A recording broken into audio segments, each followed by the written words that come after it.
Good morning, children. A warm welcome to all to the online classroom of Shri Gokulam Public School, Guruvayur. I am Jaypriya, your computer science faculty. See, children, in the last class we discussed about computer components and its organization. In the organization topic, we have to discuss one more topic, that is storage unit. See, children, the computer need to store and retrieve data for processing. But the primary memory has limited storage capacity and is not permanent. Secondary storage devices are used to store large amount of data. Some commonly used secondary storage devices are hard disk, compact disk, DVD, flash disk or flash drive, then BluRay disc. So let us first discuss hard disk. A hard disk is a set of stacked disks.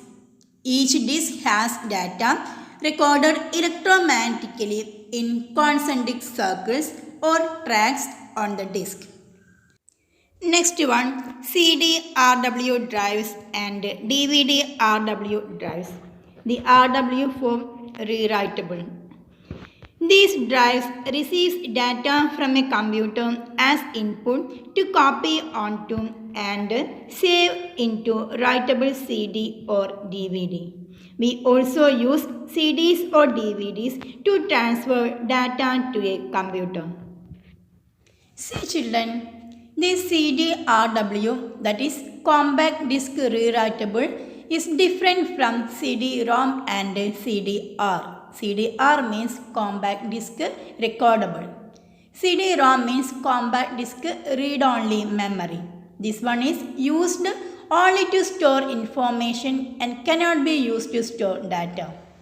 It is mainly used for CD distribution, for example, software, games, e-books, etc. But CD-R recordable can be written only once and it cannot be erased. The next storage device is flash memory. Flash memory is a small ultra-portable storage device. It works in a similar way to RAM. The key difference is that the data is retained in flash memory even when the power is switched off. Then next one is BluRay Disc. BluRay Disc is an optical disc storage media format. Its main uses are high definition video and data storage. It uses blue-violet laser to read and write, hence the name BluRay. See, children, our ordinary CD or DVD recordable and rewritable forms are using red laser to read and write.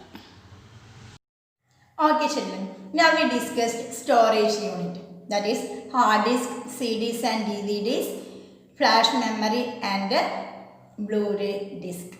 Our next topic is mobile organization. You all know what is a mobile. The modern mobile is just like a tiny computers in your hand.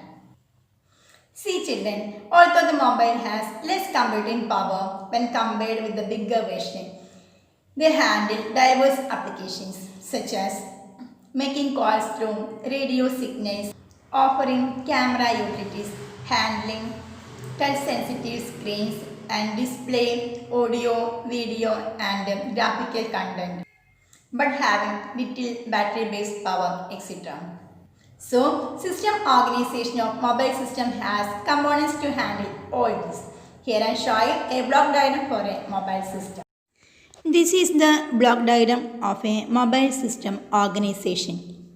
It includes display subsystem, camera subsystem, then mobile processor, that is CPU. It includes communication processor and application processing unit, then storage unit, power management, etc.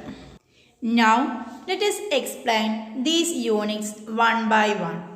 That is mobile processor or mobile CPU, display subsystem, camera subsystem, mobile system memory, storage and power management subsystem or battery. So let us discuss first one, mobile processor or mobile CPU. Mobile processor is the brain of a smartphone. The CPU receives commands, makes instant calculations, plays audio or video, stores information and sends signal throughout the device. It has two sub-processors. First one, communications processing unit and radio signal management unit. Communication processing unit means it is responsible for making and receiving phone calls on a mobile handset. Second one, radio signal management unit. It is responsible for connecting to the base stations through radio signals. Next one is display subsystem and camera subsystem. Display subsystem is responsible for providing display facilities, touch-sensitive interface and touch-sensitive keyboard. Then camera subsystem is designed to deliver a tightly bound image processing package and enable an improved overall picture and video experience. Next one, mobile system memory. Like computer memory, mobile system memory is divided into two, RAM and ROM. RAM is the working memory of a mobile system. The installed mobile apps, when run, are first loaded in the RAM and then executed. These apps remain in the RAM after you are no longer using them and then shifted to background. RAM does not store information once the device is turned off. Second one, ROM, read-only memory. It is not accessible for users to write on, hence the name read-only memory. It stores the operating system and some pre-installed apps which cannot be deleted by the user.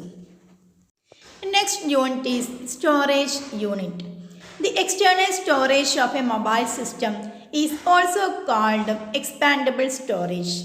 It comes in the form of SD cards or micro SD cards. It is the storage which can be removed easily. Then one more unit, that is power management subsystem or battery. It is responsible for providing power to a mobile system. This subsystem has a battery management system that works with a battery charger and a battery unit and provides power to the mobile system in required form. So, these are the different units of a mobile system organization. So, once again, first one, mobile processor or CPU, then display subsystem, camera subsystem, mobile system memory, storage and power management system. So children, watch this video at least 2 times, then write lecture notes. Okay, and also copy the notes that I am attached here with and attend the test and send your answers as handed. Then see you again with another topic. Till then, take care. Bye.